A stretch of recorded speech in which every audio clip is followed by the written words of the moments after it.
welcome back to my channel NCRT Maths with Pradeep. Today we are continuing introduction of our chapter 10th, that is visualizing solid shapes. So let's see the today's topic, that is faces, edges and vertices. As you already know that 3D shapes always have some vertices, edges, and let's do a quick recap of all these terms. So let's take an example of this tissue box again. So this is what?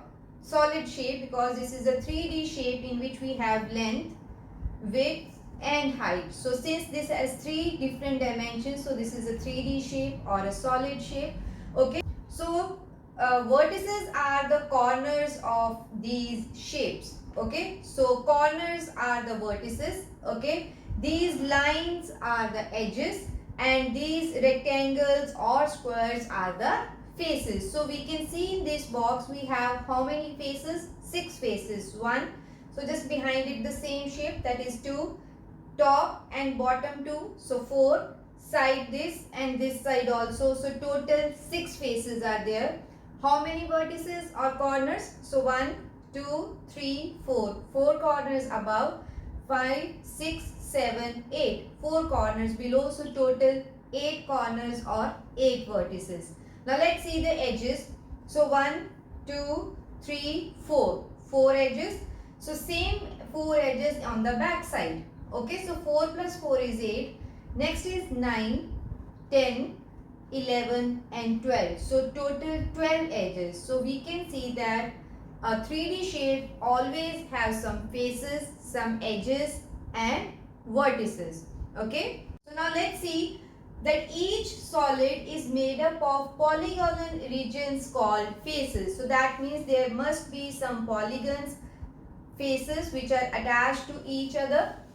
These faces meet at edges. So the meeting point of faces is always a line segment. Okay. And this is called edge. Okay. Last is edges meet at vertices called corners. So that means all the edges, all the faces will meet at edges and all the edges will further meet at vertices. So such solids are called polyhedrons. So polyhedrons means in which we have certain faces, okay, polygonal faces, then they meet at edges, and third is edges further meet at vertices. Such figures are called polyhedrons. So let's see an example here, as already explained with the tissue box. So this is a cuboid in which 1, 2, 3, 4, 5, 6, 7, 8. These are the vertices. So let's take this example again. We can see that this is one face, this is second face, this is third face, and we can see that this corner, on this corner, we know that faces should meet at edges. So this face and this face will meet at this edge. Okay. Similarly, this face and this face will meet at this edge. So that means faces are meeting at edges. So now let's see this edge and this edge will meet at this vertex. So edges will meet at vertex, faces will meet at edges, and all are distinct faces. So these are polyhedrons. Okay. So same is the case with this. Now let's see this example also. In this example also, see, this is the base, this is a square base, and we have one vertex at the top and all the corners are joining this vertex. So this is also sometimes called apex. Okay, we have one base, this base, that may be square base, that may be rectangular base, parallelogram, anything. And all the vertices will meet at some top point, that is called apex of your polyhedron. And we can see, since this is one edge and two edges are meeting here, so this will be a triangle. So similarly, this will be a triangle, this will be a triangle, and back side also a triangle. So since this has 4 sides, so 4 triangles will go and meet at top corner or apex of the polyhedron. Okay. So next is convex polyhedrons. Similarly, as we know that concave polygons and convex polygons are there, similar concept of convex polygon applies on convex polyhedrons also. So what was the concept? That we can take any 2 points in the interior of a polygon, and the line segment joining those polygons will always lie inside that region. Similarly, convex polygons are those polygons in which we take any 2 points and the line segment should be completely in the interior of the polyhedron. Okay, so convex polyhedron is made up of convex polygons, right? Next is regular polyhedron. Any polyhedron will be said regular if its faces are made up of regular polygons and the same number of faces meet at each other. So what is the meaning? That is, suppose this polyhedron, this is a convex polyhedron, this is a regular polyhedron also, but this is not. Let's see why. See, in this polyhedron we can see that suppose for this vertex, okay, we'll take this vertex. For this vertex, or you can see, so let's consider this example again. If we see that at any point or at any corner, let's see, are the same number of faces meet? See, 1 face, 2 face and 3 face will meet here. So that means 3 faces or 3 edges. Similarly, if we take this vertex, 1 face, 2nd face and 3rd face, again 3 will meet here. If you take this, so this face and this bottom one, again 3 faces. So similarly, you can consider all the vertices and we can see that same number of faces will meet at every point. Okay, so that polygon will be regular polyhedron. But consider this second example. So in this example, what is given to us is, see, this is a triangle and this one vertex is above and one vertex is below. So if we see this vertex, since this is a triangle, so all edges will meet here and similarly all edges will meet on the bottom side also. If we consider this vertex, see how many faces meet. So this is one triangle, second triangle and back side also third triangle. So 3 faces are meeting at A. But let's consider this B.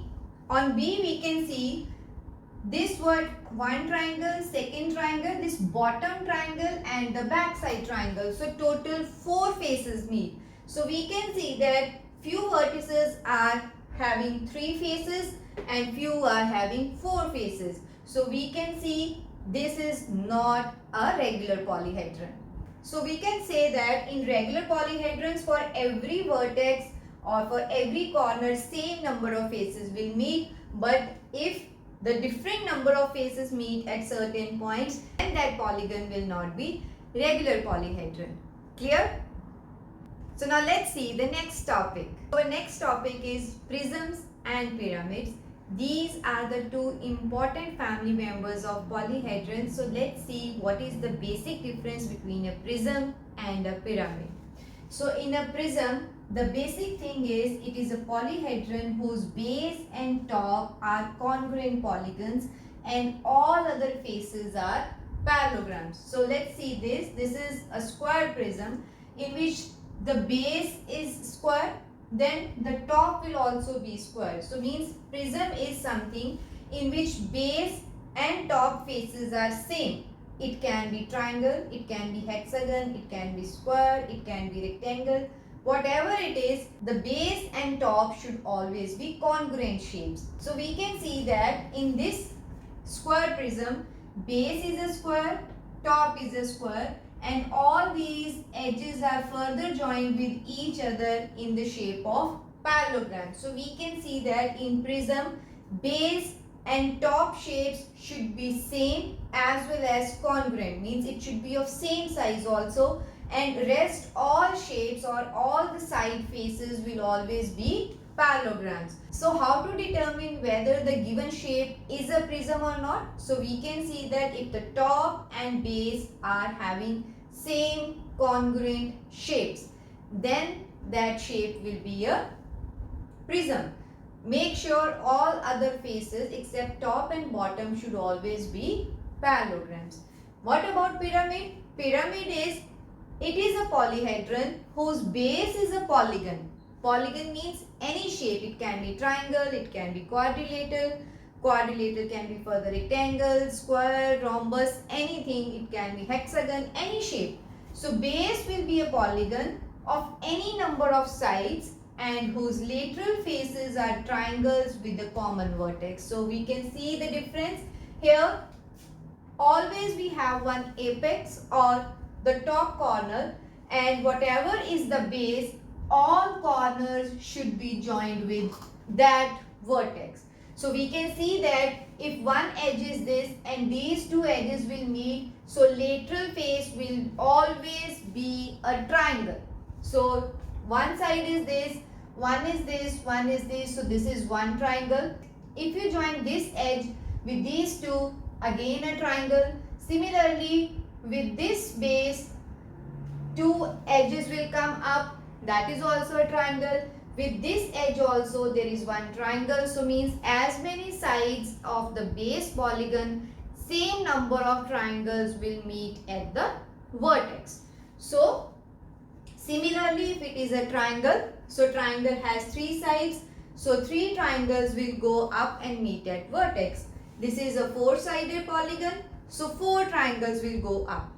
So basic difference between a prism and pyramid is base and top are of same shapes. Here it is triangle, so this will also be a triangle and all the corners will be joined with each other and all will be parallelograms. So lateral faces will be parallelograms, but in pyramid only we have one polygon as base. There is no top. On the top always one vertex and all the edges should be joined with the vertex to form triangle. So basic difference is we have base and top as congruent shapes. We have only base.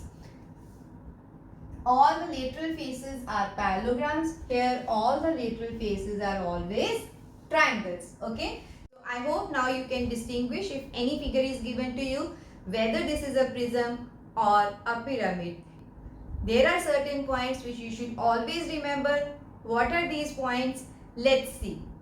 So there are certain points which you should always remember. The first one is prism or pyramid are named after its base. So sometimes they will directly give you square pyramid.